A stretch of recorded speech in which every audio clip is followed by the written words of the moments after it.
Good morning, everyone. We are today ready for our final text. Maybe we'll finish it today, and hopefully then we'll be done for the semester. And next time we'll do some reviews. I'll give you an assignment at the end, and it will be your last assignment. So we are in the Enneads of Plotinus, on beauty, and it's of course in contradistinction from Plato's version. We remember that Plato accepted sort of the presence of artists, but they had to obey very strict rules. In other words, they're not to teach anything that is not virtuous. Also, they are not masters of truth. They could be masters of illusion, so we have to be very careful with them. And since they are not masters of the truth, and since the beautiful is the good, it's part of the world of ideas. It is not something we meet with in art. Art is more an illusion. So it is twice removed from the truth and twice removed from what may be called the idea of beauty, or the good, the one as the beautiful. So we will see here Plotinus now in the 2nd century, who is a Platonist originally. He will change Platonism a lot, and instead of saying that the beautiful is simply not attainable by art or in this world, he will say that we can somehow encounter it. We will see. Also, I must bring the main difference between Plato and Plotinus, so between Platonism and Neoplatonism. Plato, of course, says we have the world of ideas, and all the ideas are one, which makes the highest idea the idea of one. So all participate to it. We may call the idea of one God, in fact. God is the highest, is the idea of one, and it's the highest being, right? Remember, I told you true being is the opposite of becoming, right? So we live in the world of becoming, but being are the ideas. Ideas are true being, so the world of ideas is the world of beings, is the world of reality. So all of this is synonym, in fact. These are all synonyms in Plato. Idea, being, existence, reality, they're all synonyms. Keep that in mind. And so in our world we have becoming, we don't have being. So the highest, of course, being is the one. That being is God. Now, Plotinus says something else. Plotinus introduces a kind of extreme monism. Monism from mono, one. Everything for him comes from the one. So, it's not, the highest is not being. So we have here a distinction with Plato. We don't have a God who is the highest being. We have the one, and then we have being. Okay, so the one is even beyond being. This is going to influence a lot theology, what's called negative theology, or apophatism, but we won't get into it. But for Plotinus, then, the one is beyond being, but then we have from that one the intellect, the first being, that contemplates one. From the intellect we obtain the world, and in the world from that we get matter. We get then al-hayula, hula, we get matter. So, however, all of this is a kind of emanation. It is not a kind of emanation, it is an emanation from the one. In other words, in Plotinus, there's not a division. The one is present everywhere. It's very different from Plato. So from the one comes the intellect, then from that the world, and from that matter at the end. So all is one, all is united. We are in a kind of monism. This is why we will see why the beautiful can be present in a certain way in the world, because the one which is the highest thing from which everything comes, the one is everywhere. This is what we don't find in Plato. So let's read together. This is the six from the Enneads of Plotinus, page 31 on top. You can see the pages are on top. It's on beauty. So he says beauty addresses itself chiefly to sight. So mostly in sight, but not only, of course, right? But there is a beauty for the hearing too, right? As we hear in music. As in certain combination of words and all kinds of music for melodies and cadences are beautiful. And minds that lift themselves above the realm of sense to a higher order are aware of beauty in the conduct of life, in actions, in character, in the pursuits of the intellect. So of course those who contemplate, like the philosophers of Plato, also can contemplate the beautiful and also can have a virtuous life. So their life is beautiful because they are virtuous, right? It's beauty in the conduct of life and actions and character. And also in the theoretical part, right? In the intellect, the pursuits of the intellect. And there is the beauty of the virtues then.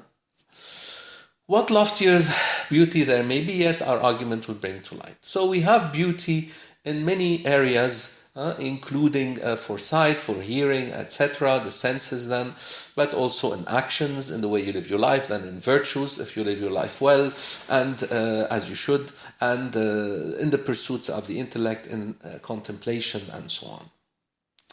Then we skip one paragraph, and Plotinus asks, is there some one principle from which all take their grace? Or is there a beauty peculiar to the embodied and another for the bodiless? So he's saying, are there two kinds of beauty, or is there one principle from which everything gets its beauty? I continue. Consider that some things, material shapes for instance, are gracious not by anything inherent, but by something communicated, while others are lovely of themselves, as for example virtue. The same bodies appear sometimes beautiful, sometimes not, so that there is a good deal between being body and being beautiful. What then is this something that shows itself in certain material forms? This is the natural beginning of our inquiry. So he's asking, there are some things that are beautiful in themselves. For example, as in Plato, in fact, the virtuous is beautiful in itself. Any virtuous act that you do, generosity, courage, justice, temperance, they are all beautiful in themselves, right? But there are certain things that are not. They get their beauty from somewhere else, right? So matter can have beauty coming to it from somewhere else. He says, I repeat, what then is this something that shows itself in certain material forms and gives them beauty? So he's asking. First of all, of course, this is departing a bit from Plato, in that we are saying something can show itself in the material forms, and something that shows itself in such a way that it is beautiful. Okay. What is it that attracts the eyes of those to whom a beautiful object is presented and calls them, lures them towards it, gives them a desire to go towards it, and fills them with joy at the sight? If we possess ourselves of this, we have at once a standpoint for the wider survey.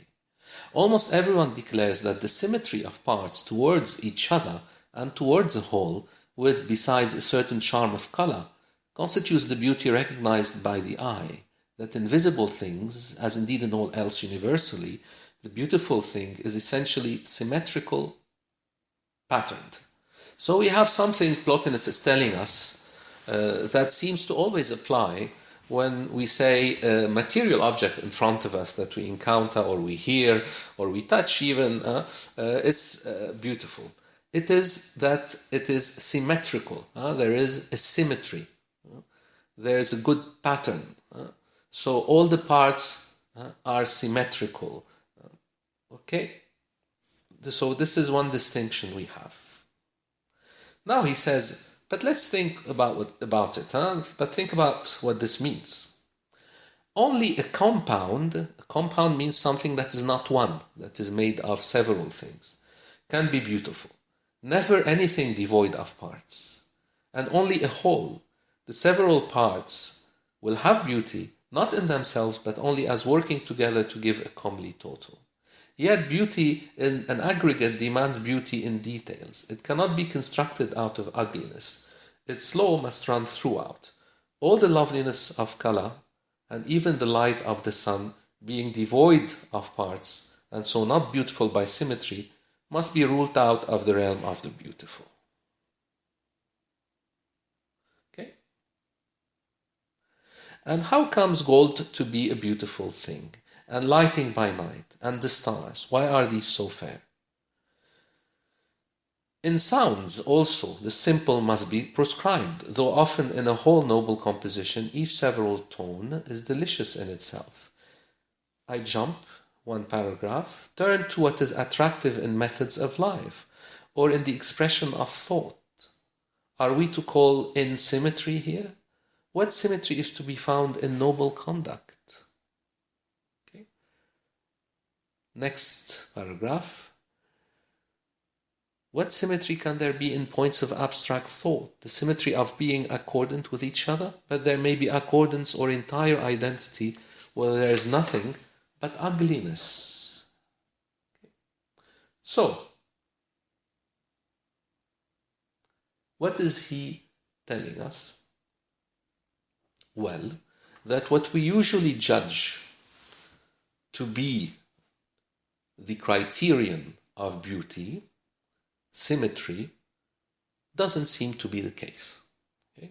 So we cannot define beauty by symmetry. This is what this first heading, or we can call it chapter, in fact, tells us. So this beauty that we're looking for, we're looking to define, to determine, this beauty that we see and hear in material things then, cannot be a question of symmetry.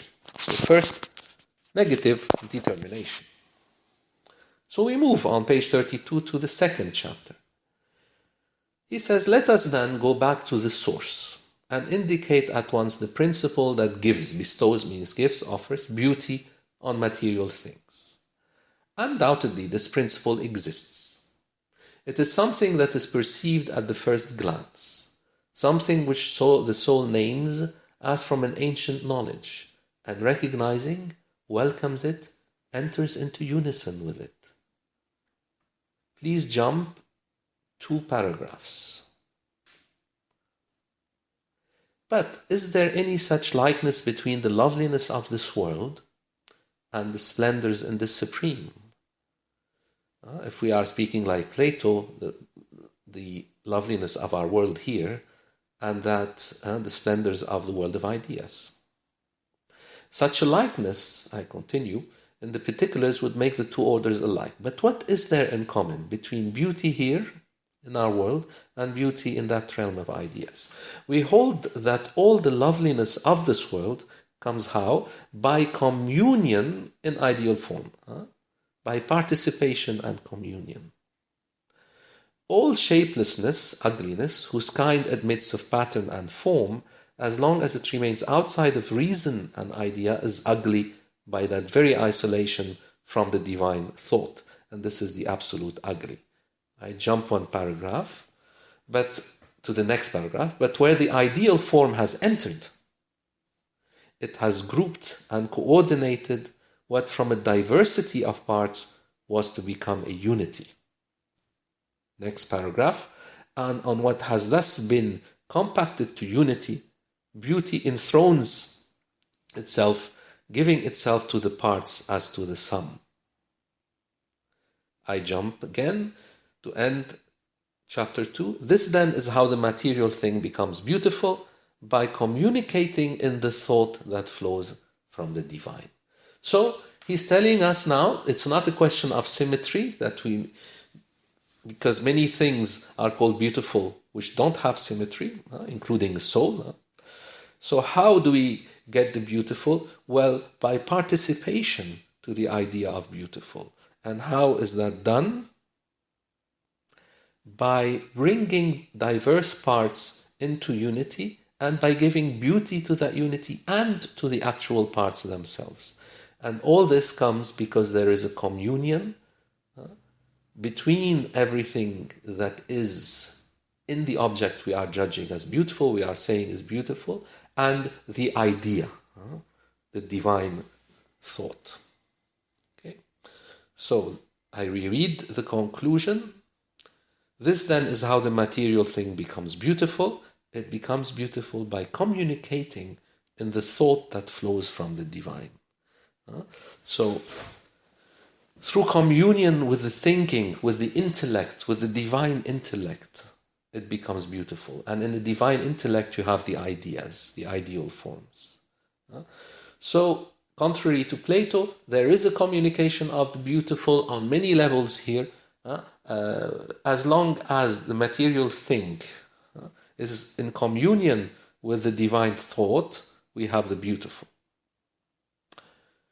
Now, the third chapter tells us, and the soul includes a faculty peculiarly addressed to beauty, one incomparably sure in the appreciation of its own, never in doubt whenever any lovely thing presents itself for judgment.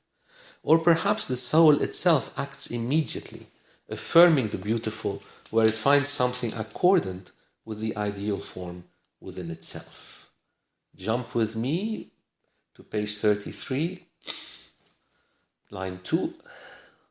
The house, as an example, before one, the house before him, the stones apart, is the inner idea stamped upon the mass of exterior matter, the indivisible, the one united, exhibited in diversity. So, with the perceptive faculty, discerning in certain objects the ideal form, which has bound and controlled shapeless matter, opposed in nature to idea, seeing further stamped upon the common shapes some shape excellent above the common, it gathers into unity what still remains fragmentary, catches it up and carries it within, no longer a thing of parts, and presents it to the ideal principle as something concordant and congenial. Next paragraph. The beauty of color is also the outcome of a unification. It derives from shape from the conquest of the darkness inherent in matter. Jump one paragraph. And harmonies unheard in sound create the harmonies we hear, and wake the soul to the consciousness of beauty, showing it the one essence in another kind. For the measures of our sensible music are not arbitrary, but are determined by the principle, whose labor is to dominate matter and bring pattern into being. Thus far then of the beauties of the realm of sense, images and shadow pictures, fugitives that have entered into matter to adorn and to ravish where they are seen. Okay, so this is the third chapter for us.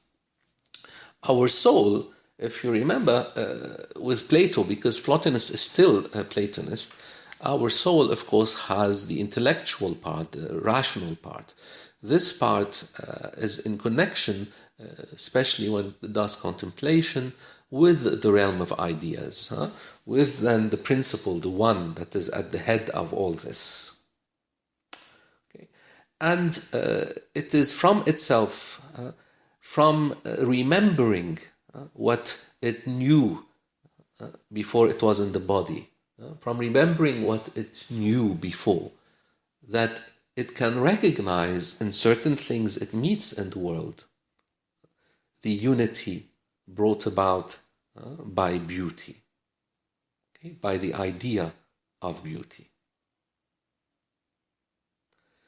This is the perceptive faculty then, he tells us, seeing further stamped upon the common shapes, some shape excellent above the common, it gathers into unity what still remains fragmentary. Okay, so we perceive things. We perceive, let's suppose, a painting, it has many parts in it, many things are depicted in it, and our perceptive faculty gathers into unity what is fragmentary. We catch it and carry it within, no longer as different parts that are fragmentary, that are divided, no, but presented to the ideal principle, to the high one principle, to the principle of unity, as something united, concordant and congenial, in harmony. It's the same for the beauty of color. The beauty of color is also the outcome of unification. It derives from shape, from the conquest of the darkness inherent in matter by the pouring in of light. There's a connection to light with beauty. We find it in Plotinus and later on in a lot of theology. So from the one comes the light to the darkness. This is why when we are bringing into unity things, when the idea is present, it brings light to matter which is darkness. All right. 4. But there are earlier and loftier beauties than these that are in matter.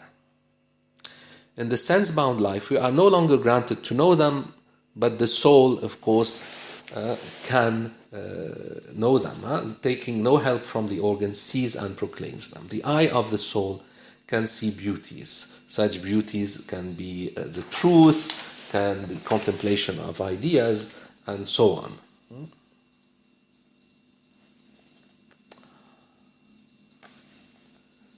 We can move on and jump this time.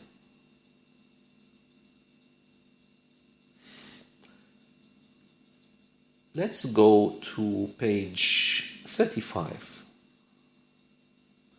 So the soul, a soul of course can be ugly or beautiful.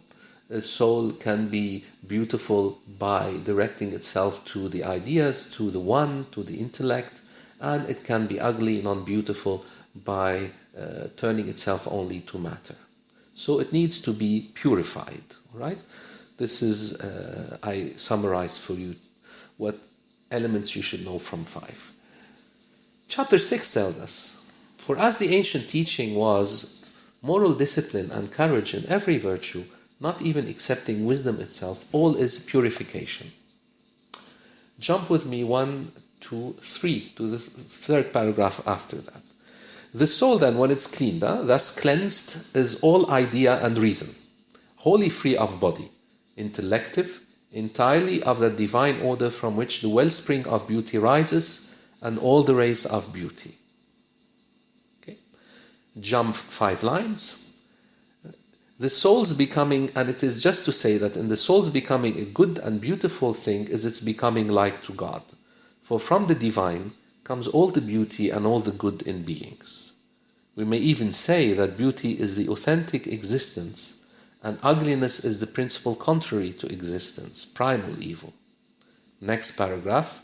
And beauty, this beauty which is also the good, must be posed as the first. Directly deriving from this first is the intellectual principle, which is preeminently the manifestation of beauty. Through the intellectual principle, soul is beautiful. The beauty in things of a lower order, actions and pursuits, for instance, comes by operation of the shaping soul, which is also the author of the beauty found in the world of sense. For the soul, a divine thing, a fragment, as it were, of the primal beauty, makes beautiful to the fullness of their capacity all things whatsoever that it grasps and molds. Therefore, chapter 7 starts, therefore, we must ascend again towards the good, the desired of every soul. Okay. What can we retain from this passage? This. For Plotinus, as I said to you, there is the one. What he calls the principle, with a capital letter for this reason, is the one. So everything comes from the one. So the epitome of beauty, the highest beauty, the beauty pure and simple, is the one. Now, to reach this one, which is completely, of course, immaterial, we must ascend, we must purify ourselves for Plotinus. The soul must more and more go into contemplation. And here, of course, Plotinus is a Platonist. He agrees that we must contemplate. We must little by little get closer and closer to the principle. That is, and here he's more than Plato, that is beyond being. Being comes from it, so it's beyond being. That principle, again, is the true beauty. But because that principle governs all, because that principle, through the ideas that emanate from it, and so are the intellect, let me repeat again, the principle, from the principle, you have an overflow, this emanation, is the intellect. The intellect, of course, is formed of ideas. Those are the ideal forms of Plato. Right? So these ideas can then be present in many shapes, if you like, in many places, including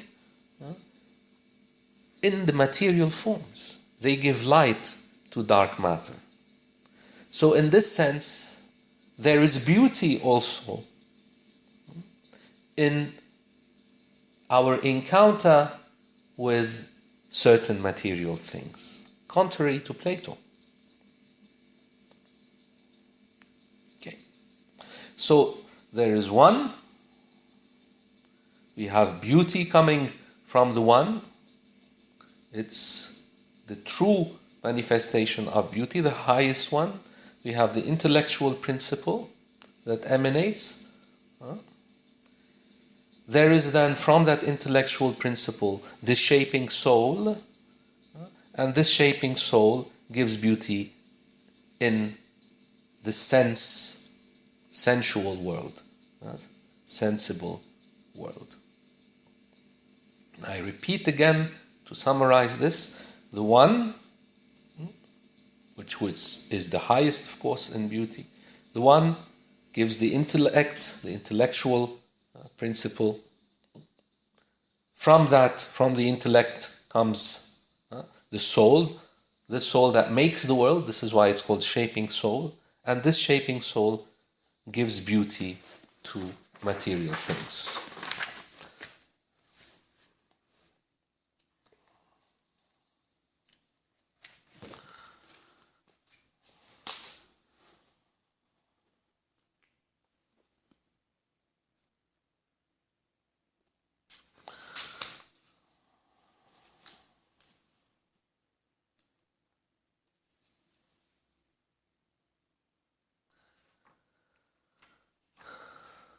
Let me read the final passage with you, page 38, at the end of the sixth tractate. Read with me from line 3. The realm of ideas constitutes the beauty of the intellectual sphere, and the good which lies beyond is the fountain at once and principle of beauty. This is the one. The primal good and the primal beauty have the one dwelling place, and thus always beauty's seed is there. Okay, so the true beauty comes from the good, comes from the one. It is the one that bestows ideas and bestows then beauty. And the soul of the world that shapes the world imprints this beauty into even material things in the world. This is what you need to retain from Plotinus. And here is your final homework.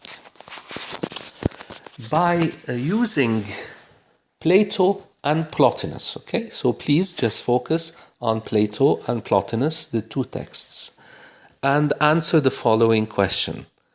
The answer can be positive or negative, as you wish, but you have to justify yourself.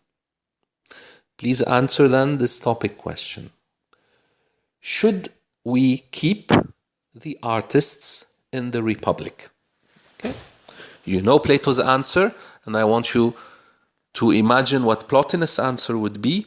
So by using Plato and Plotinus, please answer this question. Should we keep the artists in the Republic? Thank you. I will talk to you and perhaps do a review next time. If you have any questions or any specific text you want us to review, please tell me. Send it on WhatsApp and we'll deal with it next Tuesday. Good luck to all of you. Stay safe.